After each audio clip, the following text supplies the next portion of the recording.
It's my greatest failure as a professional in my entire life. Those were the words uttered by Bill Walton when discussing his time with the San Diego Clippers. It was an era full of disappointment, heartbreak, and drama. It's a period of his career that hardly gets discussed. We go from his legendary title season in 1977 straight to his contributions to the historic 1986 Boston Celtics team. But he played in 4 seasons with the Clippers, the same amount as the Blazers. With this deep dive, we'll be able to see that it wasn't just injuries, but the dysfunctionality of an organization that nearly sapped the passion for one of the most zealous NBA players. We all remember why he wanted to go to this team in the first place. He forced his way out of the Portland Trail Blazers while also taking legal action against the team physician and trainer. He claimed that they were negligent in failing to diagnose and treat a fracture in his foot. He eventually came back in time for the start of the 1978 playoffs, but only lasted 2 games before going down with another leg injury. He knew something was off. That's when he consulted with other doctors that summer, and he learned for the first time that he suffered a fracture on his foot. That's when he filed the lawsuit and demanded a trade out of Portland. They were unwilling to trade their star player, so he sat out the entire 1978-79 season in protest. That is when he decided to sign with the San Diego Clippers in the 1979 offseason. He signed a 7-year, $7 million contract. He was the highest paid player in the league. Once it was official, the expectations were through the roof. The vice president of the Clippers mentioned to reporters that they believe he'll be worth any amount he gets because he can lead us to a championship. That gives us an idea of how high his stock was at the time. When healthy, he was considered the best player in the NBA. The problem is that they never got to see him fully healthy. It was a reality that they had to face right from the beginning. He wasn't ready to start this season with the Clippers. He refractured the navicular bone in the 4th preseason game. He didn't make his debut until January 29th, which was the 57th game of the year. It was going to take him a while to regain his footing. Against the Phoenix Suns, he had 8 points on 4 or 5 shooting and 15 minutes of game action. But in the coming weeks, there were signs that the old Bill Walton was back.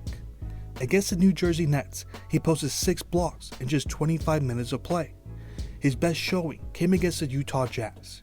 He recorded 23 points on 10 of 12 shooting, 15 rebounds, and 3 blocks. After the game, the Clippers had the 6th best record in the Western Conference. They could make a playoff push with him playing like that.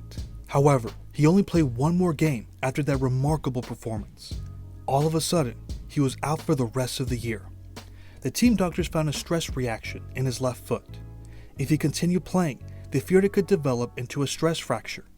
He already suffered 2 stress fractures in the foot, and they wanted to avoid another one. So they sat him out for the rest of the season. The idea was to have him back at the start of the next year, but he re-injured his left foot in a preseason game against the Lakers.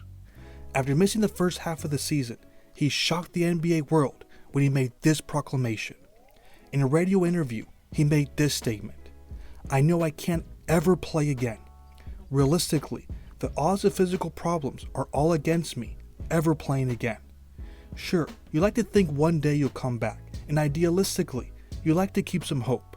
But really, there's too much stacked up against it." He didn't play a single game in the 1981 and 1982 seasons. Some reports say that he retired, but it wasn't official. This was something that the back office didn't like one bit. They went to the point of filing a suit against Bill Walton and 2 Los Angeles physicians who certified Walton's fitness when he signed the contract. They mentioned that the 2 doctors knew, or should have known, the major foot problems he had when they examined him before they agreed to sign the contract. They were also seeking repayment of his salary and relief from the obligation to honor the remainder of the contract. What was Bill's response to all of this? "Merry Christmas," he said. "That's my only comment." The team eventually reached an out-of-court settlement. This was starting to become too much for him.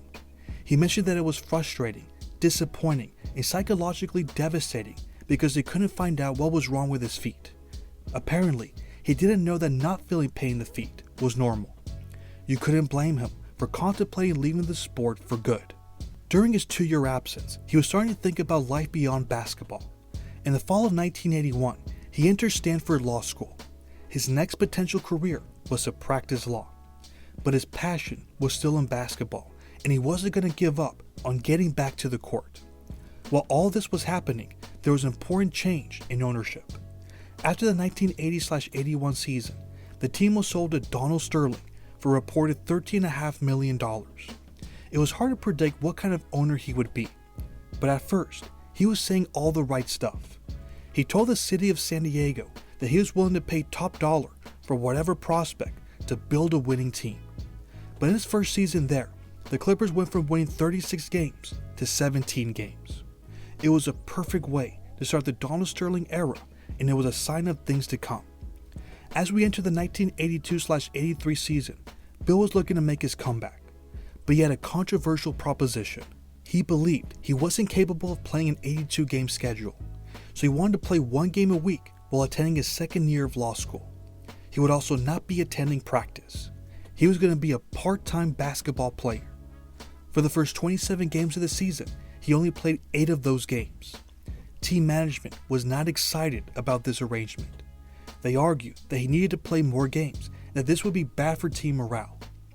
Once it became clear that the surgery he had to correct the congenital malformation of his left foot was successful, they gave him an ultimatum. He needed to choose between basketball and law school. After the doctors gave him the approval, he was ready to devote himself fully to basketball. He dropped out of Stanford Law School and became a full-time Clipper. There are a few highlights to that season. The game after the All-Star break, he played in Portland for the first time since the 1978 playoffs. In his return, he was given a standing ovation. He finished with 15 points on 7 of 11 shooting, 9 rebounds, 5 assists, and 2 blocks. But that's not all. He posted 30 points on 74% shooting, 12 rebounds, and 4 blocks against the Detroit Pistons on New Year's Day. He also played a major part in the Clippers upsetting Larry Bird and the Boston Celtics. He went for 22 points on 10 of 14 shooting, 6 rebounds, 5 assists, and 5 blocks. He led his team to a 15-point victory. He was nowhere near peak form, but he was starting to get his timing back. There were certainly flashes of the old Bill Walton. But with 20 games left for the start of the playoffs, his season was cut short yet again with another surgery. This time, it was to remove a bone spur from his right ankle. He only played 33 games that year. At this point, there was no way he could ever return to the player he once was. The Clippers had given up on their dreams that he could lead them to a title. They weren't even good enough to reach the playoffs for the first 13 years till they moved the team to San Diego. The only way they could build a winning team was through the draft, but they couldn't even do that right. For example, they drafted 4-time All-Star Tom Chambers, but they traded him away after 2 seasons. They drafted 2-time All-Star Terry Cummings, but they also traded him after 2 seasons. And they drafted All-Star Ricky Pierce, but they traded him away after 1 season. They wanted to build this team around older star players such as Marcus Johnson and Norm Nixon, but they suffered injuries that would eventually end their careers prematurely. The roster decision that they were making made no sense.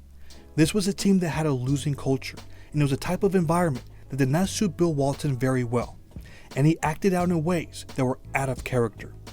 This is what Clippers coach Don Chaney said about what he was doing behind closed doors. Bill had one big problem.